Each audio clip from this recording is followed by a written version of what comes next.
The only thing that I'm scared of is to be trapped. So Francis Ngannou? He might play the good guy, but let's just say there's another side to that story. They have also said that I'm scared of fighting John Jones or somebody else, which I don't know where they came from with that one. That sounds very ridiculous, in my opinion, with all due respect, because I've been calling for this fight for over 2 years. Dana White straight up called him not a good guy, but Francis Ngannou countered, saying he felt trapped, with no rights at all. Clearly, someone isn't telling the whole truth here. What's wild is that the actual truth points to a contract so unbelievably restrictive that the UFC's own heavyweight champion literally walked away from millions just to escape it. The only thing that I'm scared of is to be trapped. It's not to lose my freedom, which I value very much. You guys know how the UFC contract can be restrictive, and as an independent contractor, you don't really have a say in that contract. You don't even have a right. So I can't do that. But here's what they conveniently left out. This is the Predator's escape from hell. Francis Ngannou's departure from the UFC truly stands as one of the most pivotal moments in mixed martial arts history. His decision to walk away, while he was still the reigning champion, absolutely sent shockwaves through the entire combat sports world. More than that, it exposed some incredibly uncomfortable truths about how fighters are treated, truths that UFC President Dana White has desperately tried to suppress for years. Francis isn't a good guy, plays the good guy. I don't understand the language, and, so he seems like he's a nice guy. He's not, and he's just not a guy that I wanted to be in business with. Period. End of story. Whether he became the champion or not.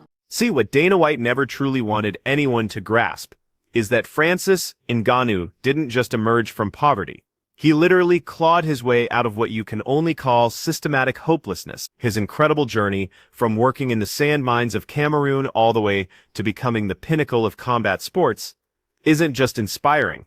It's an undeniable testament to human resilience that really puts all those corporate talking points into a much-needed perspective. They say we're going to give you back pay from the money we owe you from the Stipe and Cyril Gane fights. All that, they never paid me back. Now I've made more money than I would have ever made in the UFC. I would say twice the money in my entire UFC career.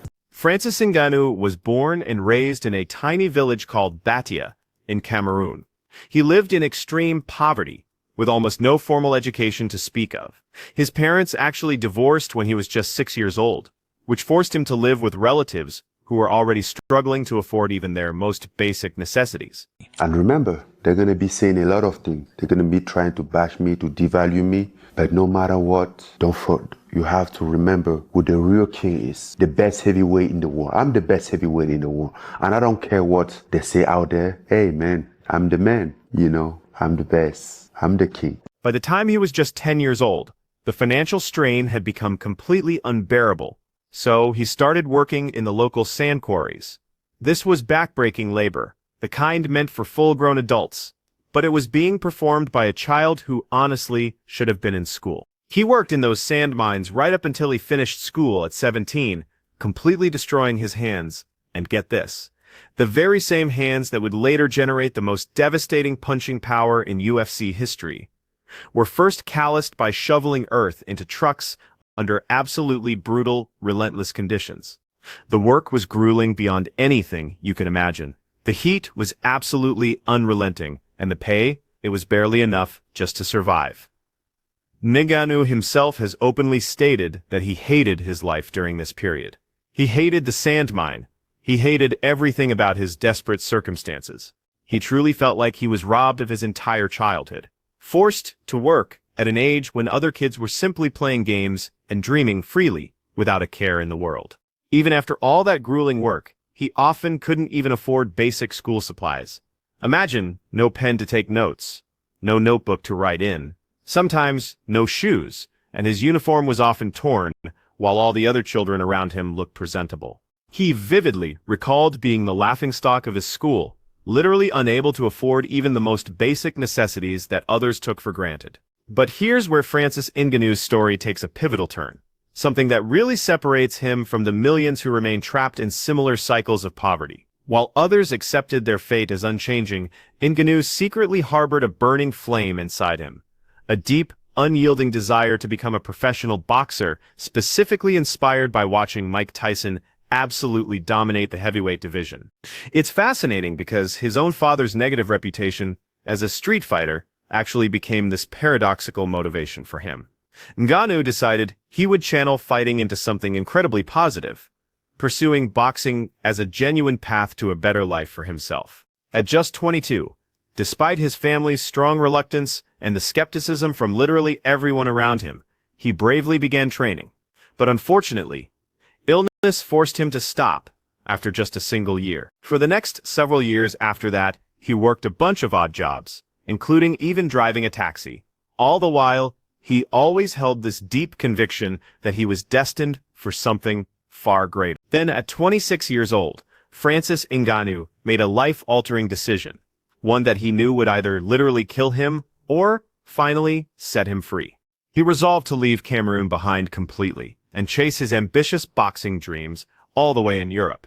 What actually followed was a journey that, frankly, reads like something out of a survival horror story. His incredible odyssey from Cameroon to Morocco took approximately 1 full year. Picture this: 12 grueling months of illegal border crossings, living exposed in the bush, finding whatever food he could in garbage, basically enduring what he chillingly called this terrible life. He first traveled to Nigeria, which conveniently shared an open border with Cameroon. But as he pushed further northward, each subsequent border crossing became progressively more dangerous, more expensive, and terrifyingly, far more potentially fatal. Imagine this: crammed into the back of a truck with 25 other desperate migrants, Ngannou bravely endured sweltering desert heat, crossing the vast Sahara to Algeria.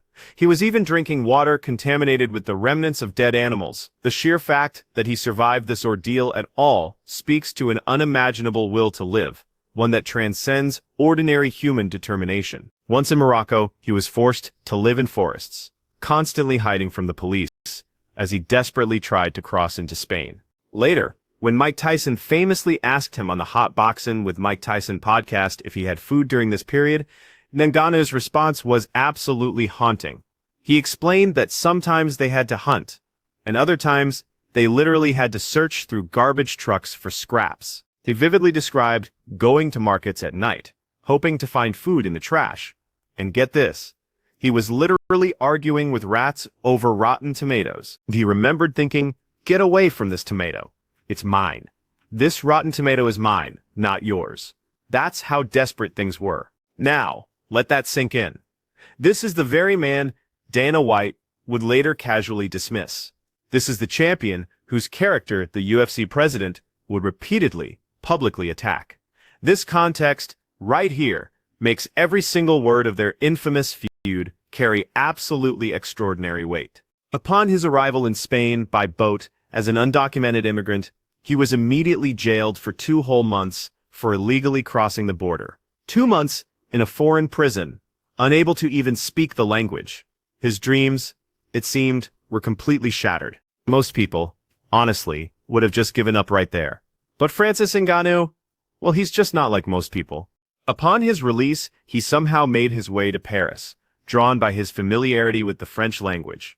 He arrived with literally no money, no friends, and absolutely nowhere to live. The cold streets of Paris, quite literally, became his new home. But then, fate truly intervened in the form of Didier Carmont, a boxing coach who recognized something truly special in this desperate African immigrant, something that everyone else had simply overlooked. Carmont convinced his gym to allow this penniless stranger to train at absolutely no cost, and even lent him $50 for some basic equipment. Carmont then introduced Ngannou to Fernand Lopez and the MMA factory in Paris. Lopez immediately saw something truly special in him and convinced Francis to try MMA instead of pure boxing. He generously gave Ngannou gear, allowed him to train, and even let him sleep at the gym, all completely free of charge. And just like that, this is how Francis Ngannou's incredible MMA career officially began. Homeless, completely broke, but finally, with a genuine path forward. In December 2015, Francis Ngannou made his highly anticipated UFC debut. He won by knockout in the 2nd round, sending a clear message: the Predator had officially arrived. Ngannou actually ended 7 of his 14 UFC fights by knockout before the 2-minute mark in the first round. He truly established himself as the most destructive pure puncher the heavyweight division had ever witnessed. Get this, UFC performance testing measured his insane punching power at 96 percussion units. That's comparable to literally getting hit by a Ford Escort traveling at top speed. Absolutely mind-boggling. He absolutely demolished legendary names with frightening ease. Cain Velasquez, who many consider one of the greatest heavyweights ever, lasted a mere 26 seconds. Junior Dos Santos survived just 71 seconds. And Curtis Blades, he fell in only 45 seconds during their rematch. It was truly a sight to behold. The man who came from the sand mines was now completely demolishing the very best fighters on the entire planet. In March 2021, Ngannou finally claimed the coveted UFC heavyweight championship, knocking out Stipe Miocic in the second round. Then, in January 2022, he unified the titles by defeating Cyril Gane, unbelievably, while fighting on a torn ACL and a damaged MCL in his knee. I mean, think about that for a second. The man who had survived the brutal Sahara Desert was now fighting on literally one functional leg and still incredibly winning world championships. That fight against Gane? That was actually the very last fight on Francis Ngannou's UFC contract. And what unfolded next would completely expose some deeply uncomfortable truths about the UFC's business practices. Truths that Dana White absolutely never wanted anyone to know. Ngannou made some big demands. He requested health insurance for all UFC fighters, not just himself, and he pushed for fighters to regain their own sponsorship rights, a privilege that had been cruelly stripped from them years earlier. He even requested a fighter advocate be present during contract negotiations. The UFC's response?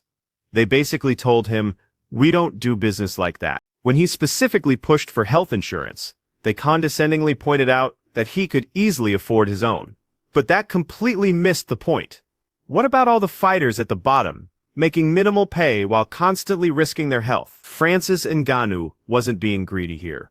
He was being deeply principled. He was leveraging his powerful position as champion to bravely fight for other fighters who had absolutely no leverage whatsoever. Now let's talk about the contract wars and corporate deception. To truly understand what Dana White desperately tried to hide, you first need to grasp the UFC's contract system. It's a confusing labyrinth of clauses and restrictions that many fighters have chillingly compared to indentured servitude. Ngannou articulated this contract problem with crystal clarity. He famously stated, "In that contract, I'm not free. In that contract, I'm not an independent contractor. In that contract, I have no rights, I have no power. I hand over all the power to you guys, and I've seen in the past how you can utilize that power." It's pretty damning. Just let that sink in for a moment.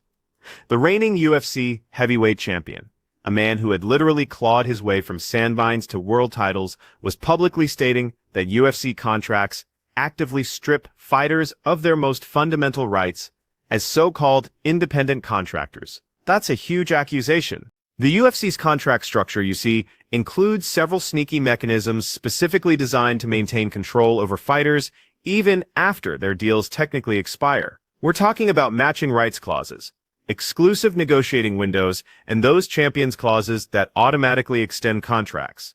It's designed to keep you locked in. Ngannou actually envisioned completing 3 huge fights in 15 months or less. Imagine fighting John Jones, then Stipe Miocic, and then potentially Jones again. These were, without a doubt, the biggest, most exciting fights in the entire division. He wasn't asking to fight easy opponents while demanding champion money. He was asking for fair terms for elite competition. However, Dana White's public narrative about all this was dramatically, completely different. White announced that the UFC had supposedly offered Ngannou a contract that would have made him the highest-paid heavyweight in UFC history, then added dismissively, "It's been fun while he's been here. I wish him the best." But Ngannou disputed this characterization entirely. He clarified that his contract had already expired back in early to mid-December. He was already a free agent. He simply hadn't gone public out of respect for ongoing negotiations. The UFC wasn't releasing him, they were just acknowledging a reality that already existed, while spinning it completely to make themselves look generous. More importantly, the UFC's offer came with conditions Ngannou found totally unacceptable. First, they refused to allow him to box, which was a massive, lifelong dream of his. Second, they wouldn't waive their notorious matching rights clauses.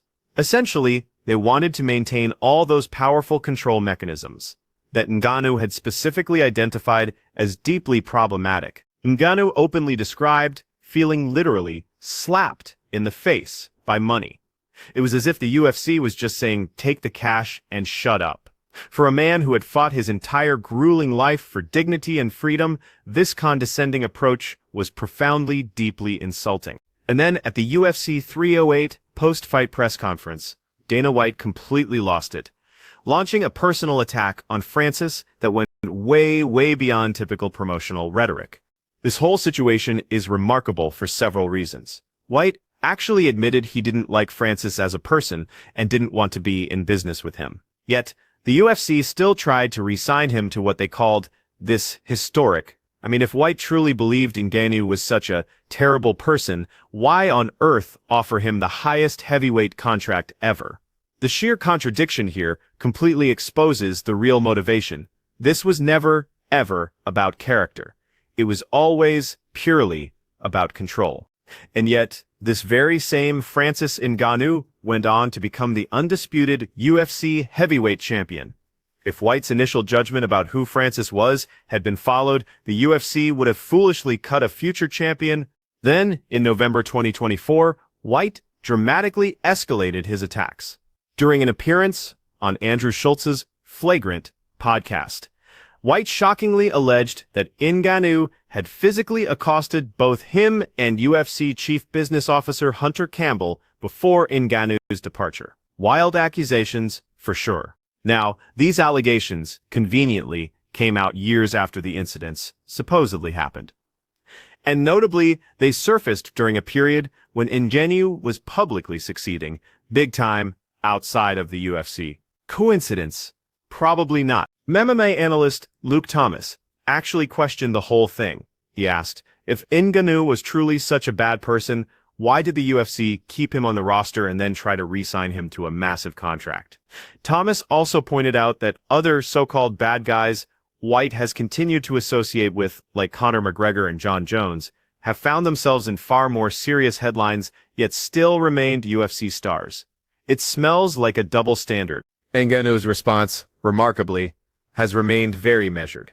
He stated, Dana has lost in this situation, and he cannot stand it. Bro, I want everything. I left. It's been almost 2 years, and the guy is still out there. He can't live without hounding me, he added. Regardless of everything that happened, I'm not about him. Then, on May 16, 2023, Ngannou signed a groundbreaking multi-fight deal with the Professional Fighters League, or PFL. Former two-division UFC champion Daniel Cormier even said it set a completely new standard for what's available in the free agent market. This contract included elements that were truly unprecedented in MMA. He negotiated a minimum $2 million purse for any opponent he faced, strategically using his leverage not just for himself, but to ensure his opponents were also fairly compensated.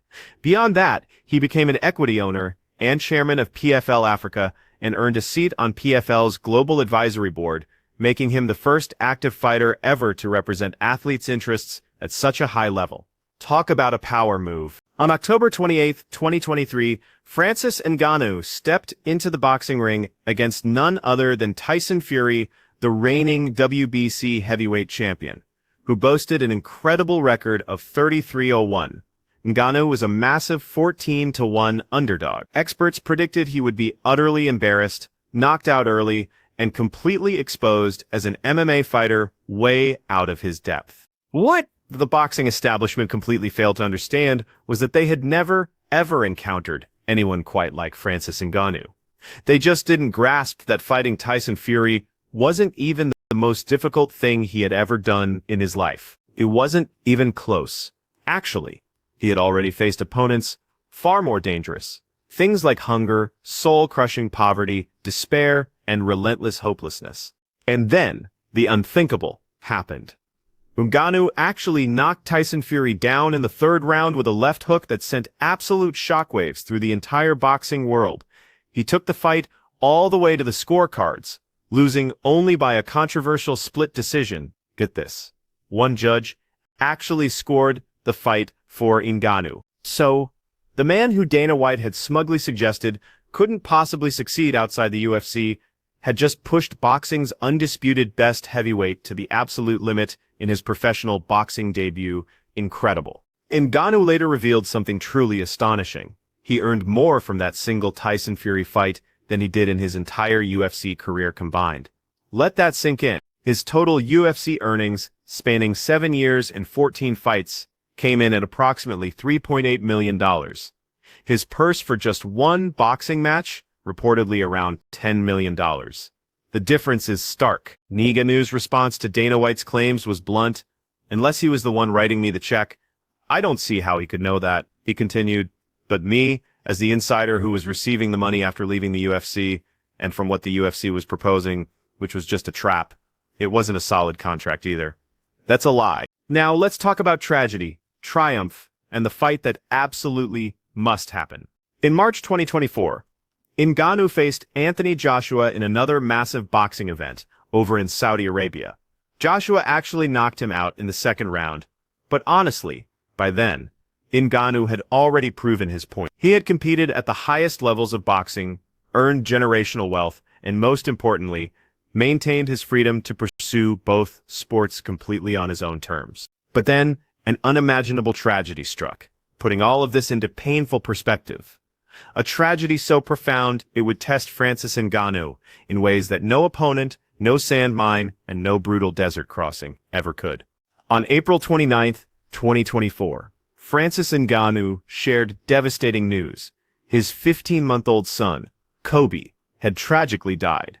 The cause was a brain malformation that had gone undetected, even though Kobe had passed out twice in Cameroon and once in Saudi Arabia. Heartbreakingly, medical examinations had completely failed to identify the underlying condition. Doctors had initially believed it was just a swollen lung pressing on his chest. They were tragically wrong. Ngannou's announcement, shared with raw honesty, was absolutely devastating.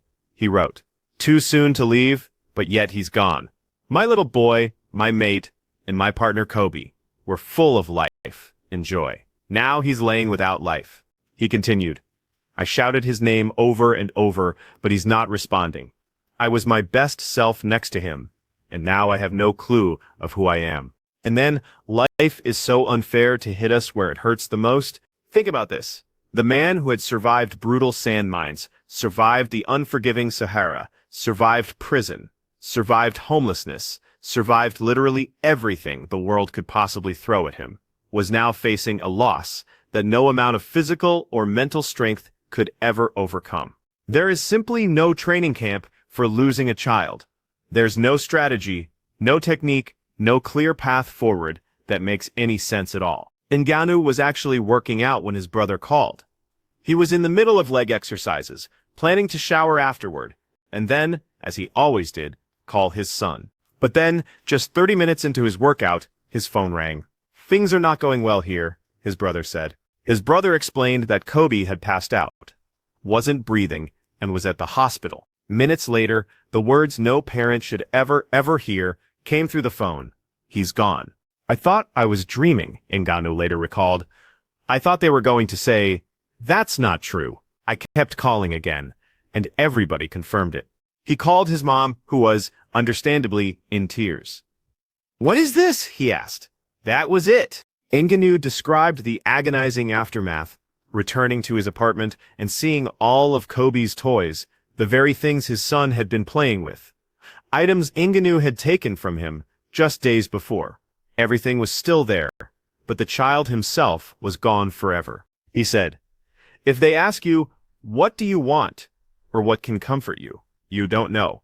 It's nothing. It's really about facing it daily. Take it one at a time. And then, something truly heartbreaking. At least, whenever I die, I'm going to go see my kid. I'm going to see him. I'm not afraid of death." That last statement truly reveals the unfathomable depth of Ngannou's grief. This world champion, a man of immense strength, found solace only in the chilling thought that death would eventually reunite him with his beloved son. He didn't know if it was genetic, didn't know if it was some kind of curse, didn't even know if more tragedy was still coming. Everything, for him, felt incredibly fragile. All the certainties that had driven his remarkable life now seemed utterly meaningless against this incomprehensible, devastating loss. For months, he questioned whether he would ever fight again. But then, as he had done so many times throughout his unbelievably difficult life, Francis Ngannou found a way forward. He ultimately decided to fight again.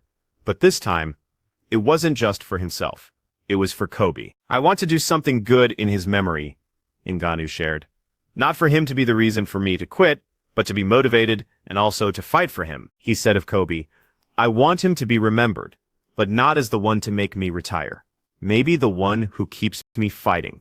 A powerful shift in perspective. Then, on October 19th, 2024, Francis Ngannou made his highly anticipated return to MMA at PFL Superfights, facing Renan Ferreira, the towering 203 PFL heavyweight champion. Ngannou absolutely demolished him in the first round. He took Ferreira down, mounted him, and unleashed devastating ground and pound until the referees mercifully stopped the fight. After the fight, Ngannou completely broke down in tears. The victory itself, he knew, meant nothing compared to the profound loss he had endured. But it also meant absolutely everything in terms of honoring his beloved son's memory. That image of Francis Ngannou, one of the most fearsome fighters on the planet, weeping uncontrollably after his victory, says absolutely everything you need to know about the human being behind that powerful predator persona. This is not the monster Dana White so desperately tried to paint. This is a father who lost his child, a man who channeled unfathomable, crushing grief directly into competition. This is a fighter who resolutely refused to let tragedy become the final, defining chapter of his incredible story. Throughout all of this, one fight that everyone, and I mean everyone, wanted, remained frustratingly elusive. Francis Ngannou versus Jon Jones. It's arguably the biggest fight in MMA history, featuring two of the most dominant heavyweight fighters ever, both with absolutely legitimate claims to being the best of all time. The painful fact that this incredible fight never actually happened while Ngannou was in the UFC represents one of the greatest, most frustrating failures of matchmaking in the sport's entire history. Ngannou has been crystal clear about exactly who prevented this dream matchup. He stated, "The only guy standing in the way of that fight is Dana White. I want the Jon Jones fight. I'm down for the fight. Jones is down for the fight. But this is a new narrative. I was down for a Jon Jones fight 3 years ago, and I am down for it now." Yet remarkably, in June 2025, even Jon Jones himself publicly acknowledged that a fight with Ngannou would be a real super fight. Jones posted on social media, "I'm hearing Francis Ngannou is still interested. Now we're talking. That's a real super fight. A clash of champions, not just hype." He continued, "He held the UFC belt. I've defended mine for over a decade. Two kings from different roads." Ngannou quickly responded, "You take care of the UFC, I'll take care of the PFL, and we'll finally find out who's the king of the heavyweights." The gauntlet was thrown. PFL founder Don Davis has publicly stated there are absolutely no obstacles to any deal people truly want to do. He says, if the UFC is willing to co-promote, the fight can happen. There is plenty of money here. There are no logistical barriers, there are no hurdles, so the ball is firmly in Dana White's court. But honestly, given the history, the bitter animosity, and White's apparent inability to let go of this grudge, fans probably shouldn't hold their breath. So, after all of this, what exactly did Dana White try so desperately to hide from everyone? First, he tried to hide that the UFC's contract structure is fundamentally exploitative. Fighters, though classified as independent contractors, have virtually no actual independence. Francis Ngannou is the guy who completely exposed this, choosing true freedom over what the UFC deceptively called a historic offer. Second, he tried to hide that fighters can succeed massively, even unbelievably, outside the UFC. Just look at Ngannou's earnings from boxing alone. They absolutely dwarf what the UFC paid him over 7 grueling years. Third, he tried to hide that his personal animosity toward Ngannou was never actually about character. No, it was purely about control, and when Ngannou refused to submit to those terms, White retaliated. White then launched a year-long, relentless campaign to publicly diminish him. Fourth, Ngannou's demands were never selfish. They were deeply principled. When he asked for health insurance and independent sponsorship rights, he wasn't asking just for himself. He was asking for all UFC fighters. And fifth, he tried to hide his own spectacular failure. Dana White failed to retain a champion. He failed to deliver the monumental Jones versus Ngannou fight, and he failed to adapt contract terms to meet legitimate, fair demands. Today, the Francis Ngannou Foundation has successfully renovated dozens of schools across Cameroon. They've provided essential educational materials to thousands of children, and even built the very first MMA-certified gyms in Central Africa. This incredible foundation has already impacted over 26,000 beneficiaries. The very boy who once couldn't afford a pen for school is now actively ensuring that children in his village have absolutely everything they need to pursue their own dreams. The man Dana White so carelessly dismissed as not a good guy is now literally building vital infrastructure to help lift entire communities out of poverty. Quite the opposite, wouldn't you say? So, the real king has spoken. And Dana White, for all his billions, simply cannot silence that undeniable truth. The bombshell here isn't just one single revelation. It's the sheer totality of it all. A champion walked away from the UFC and not only survived, but thrived exponentially. A fighter prioritized deep principles over sheer profit and was completely vindicated. A promotion that arrogantly claimed to be indispensable was proven to be merely one option among many. And a CEO who built his entire empire on meticulously controlling fighter narratives ultimately lost control of the most important narrative of all, the truth. And remember this: no matter the obstacles you face, no matter what powerful systems try to hold you down, that same indomitable spirit that carried Francis Ngannou from the brutal sand mines of Cameroon to the absolute pinnacle of combat sports, that spirit exists within every single one of us. The only real question is whether we have the courage to truly tap into it and use it. Thanks for watching. If you want to dive deeper, make sure to check out the other videos on your screen right now.